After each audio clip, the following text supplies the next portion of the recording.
It feels like only yesterday. The digital world was buzzing with a nervous energy that is hard to forget. The date, September 23, 2025, was circled on countless virtual calendars. It was more than just a day, it had become a focal point for hope, fear, and immense speculation. Videos with millions of views laid out intricate arguments. Blog posts and forum discussions debated every minute detail. For a significant portion of the Christian world, this was not just another Tuesday. It was the day they believed the trumpets would sound, the heavens would part, and history as we know it would reach its dramatic conclusion. Everything, it seemed, was pointing to this one singular moment in time. But now, here we are, on September 24, 2025. The sun rose this morning, just as it did yesterday. The world continues its familiar, chaotic dance. The trumpets remain silent. The heavens remain closed.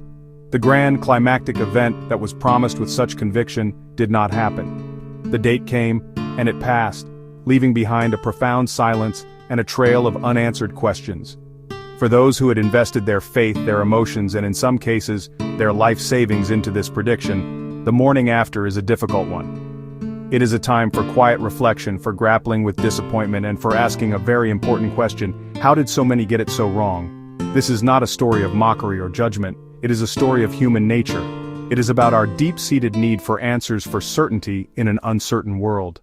The theory behind September 23, 2025, was not born from a single idea. It was a convergence of distinct, interconnected lines of thought. At its core, a belief that God embedded a secret timeline in the stars, the scriptures, and the sacred Jewish calendars. The first major component was astronomical. Proponents pointed to a specific alignment of stars and planets. They claimed it mirrored Revelation 12, a woman clothed with the sun, moon at her feet, crown of 12 stars. They identified the woman as the constellation Virgo, the sun passing through Virgo with the moon at her feet, a celestial sign, a heavenly billboard announcing a major prophetic event. The second piece was complex numerology and so-called Bible codes. Enthusiasts meticulously counted days, weeks, and years between events and festivals. They pointed to the number 7, the number 40, and the number 1260. These were linked to prophecies in Daniel and Revelation. Presented in elaborate charts and diagrams, it looked like mathematical proof. It was framed as a divine equation, and September 23rd was the solution. The third element was the connection to Jewish feasts, spring feasts, Passover, Pentecost. Many believers argued these were fulfilled by Christ's first coming, so fall feasts must match the second coming, Rosh Hashanah, Yom Kippur, Sukkot.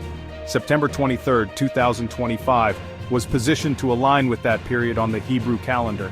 Astronomical sign, numerology, and feasts converged, an apparently airtight case. It was a three-legged stool of evidence that felt sturdy, reliable, and divinely inspired. For believers, each piece reinforced the others. The stars seemed to confirm the numbers seemed to confirm the calendar seemed to confirm the stars. This was not a casual guess, it was presented as diligent, prayerful research. People believed they'd unlocked a secret God wanted known in the final hours. Their passion and conviction were infectious, drawing thousands into their orbit of belief. In previous generations, a prophecy theory might have been confined to a small church, a pamphlet, a local radio show. Its reach was limited by physical media and word of mouth. But the September 23rd prediction was a child of the digital age, born and raised on the internet, where ideas travel at the speed of light. Social media platforms became the new pulpits. YouTube, Facebook, TikTok. Charismatic speakers made compelling videos, slick graphics, dramatic music, and urgent tone. Not dry lectures, cinematic experiences designed to be shared. The algorithms played a crucial role. Watch one video about 2025, the engine suggests another, and then another. People fell into a digital rabbit hole, a curated bubble of the same message. Dissenting opinions were rarely shown. Skeptical voices got pushed to the margins. The theory began to seem universally accepted among those in the know. A constant stream of content created a sense of overwhelming evidence, making it hard for the average person to step back and evaluate critically. This digital firestorm was fueled by community, private Facebook groups, online forums. Here they could share new proofs, encourage one another, find validation. A sense of belonging is a powerful human need. Being part of an exclusive group that uncovered a profound truth strengthens resolve. It also insulates you from outside criticism, skepticism from family, friends, mainstream church leaders. The online community became a fortress against outside doubts. The excitement and subsequent letdown surrounding September 23, 2025, is not a new phenomenon. It stands in a long, crowded line of failed end-times predictions that stretches back through the centuries. History is littered with the remnants of dates that were once proclaimed with absolute certainty. One of the most famous modern examples is Harold Camping, a radio broadcaster who twice convinced his followers that the world would end in 2011, first on May 21st, then on October 21st. His followers spent life savings on billboards to warn the world, only to be met with silence and crushing disappointment when the dates passed uneventfully. The turn of the millennium was fraught with prophetic anxiety, not just from the Y2K computer bug, but from religious groups who saw the year 2000 as a biblically significant endpoint.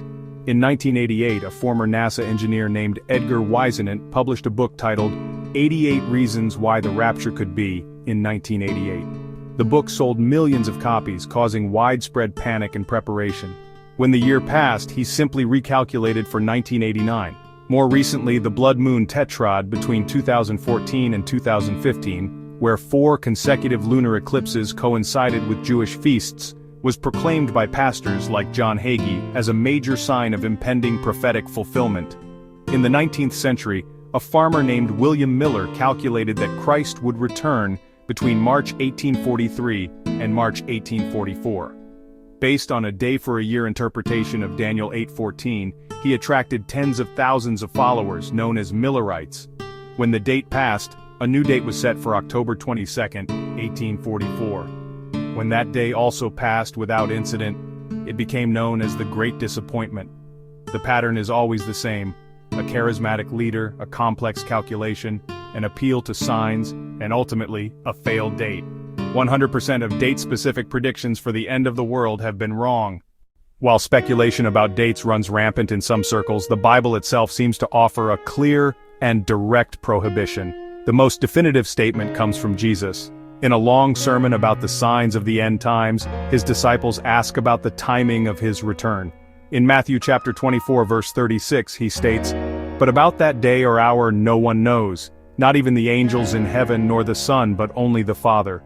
This is a straightforward declaration. The precise timing is a piece of information intentionally withheld from everyone. This theme is not isolated to a single verse, it is repeated to ensure there is no misunderstanding. In the parallel passage in Mark chapter 13 verse 32, the same statement is recorded. After his resurrection, just before he ascends to heaven, his disciples ask him one last time, "Lord, are you at this time going to restore the kingdom to Israel?" Once again, Jesus deflects the question about timing. In Acts chapter 1 verse 7 he tells them, "It is not for you to know the times or dates the Father has set by his own authority." He immediately redirects their focus, telling them to be his witnesses to the ends of the earth. The message is consistent. Knowing the date is not our business, our mission is. Setting a date fundamentally contradicts this core teaching. If the Father knows the date, why is it kept a secret? Why not share this information with those who are eagerly awaiting it? The biblical text suggests that this secrecy is not an arbitrary act but a purposeful one, designed for our own spiritual benefit. One primary reason is to foster a state of constant watchfulness and faithfulness. If we knew the exact date, say, 50 years from now, human nature suggests many would procrastinate. We might live our lives however we pleased, planning to get right with God a few weeks before the deadline. The uncertainty of the timing forces us to live in a state of perpetual readiness. This hidden knowledge also serves to test and purify our motives. Are we serving God because we love him and are grateful for his grace? Or are we serving him out of a fearful desire to escape impending judgment? A fixed date can encourage the wrong motivation. It can lead to a fire insurance kind of faith. Furthermore, the secrecy of the date prevents widespread societal chaos. Imagine if a date for the end of the world were known with certainty. What would happen to our world? Economies would likely collapse. Long-term planning would cease. The delay is not a denial, it is an act of mercy. Our hope is not in a date on a calendar, but in the character of God. When a widely publicized date like September 23, 2025 passes without incident, the silence that follows is not empty. It is filled with the echoes of spiritual damage. The most immediate victims are the believers who invested so much hope in the prediction. They can experience a profound crisis of faith. They may question the leaders they followed. They may question the scriptures they believed were being illuminated. This deep disappointment can lead to cynicism and disillusionment, causing some to walk away from their faith altogether. Foolish, embarrassed, betrayed. The path back to a stable faith can be long and difficult. The damage extends far beyond the core group of believers. Seekers, the curious, the skeptics.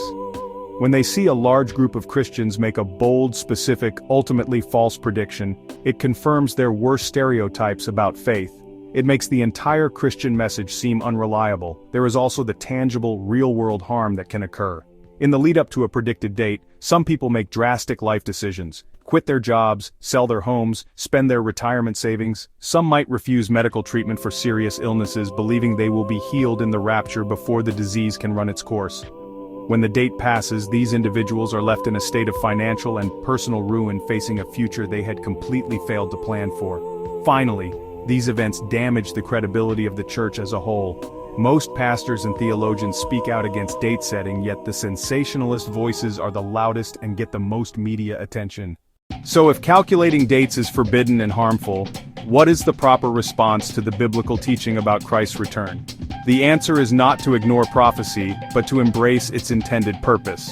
The Bible's teachings about the end times were never meant to be a crystal ball for satisfying our curiosity.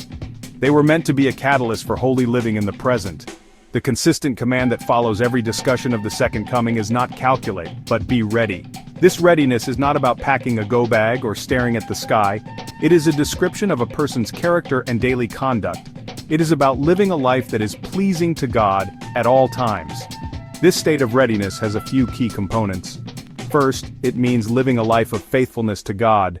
It is about nurturing a personal relationship with Him through prayer, studying the scriptures, gathering with other believers. Second, it is about actively loving and serving others. In Matthew chapter 25, Jesus tells a parable about separating the sheep from the goats on Judgment Day. The defining characteristic of the righteous sheep was how they treated others. They fed the hungry, gave water to the thirsty, welcomed the stranger, cared for the sick. Our readiness for Christ's return is measured, in large part, by our compassion for the people around us.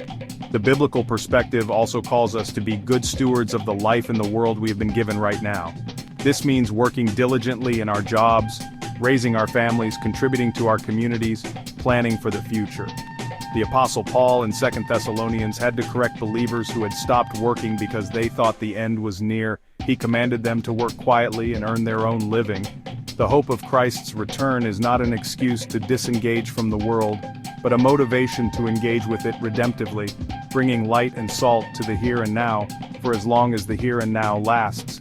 In the end, our hope is not found in a date on a calendar, but in the person and promises of Jesus Christ. The certainty is not when He will return, but that He will return. This is the hope that anchors the soul.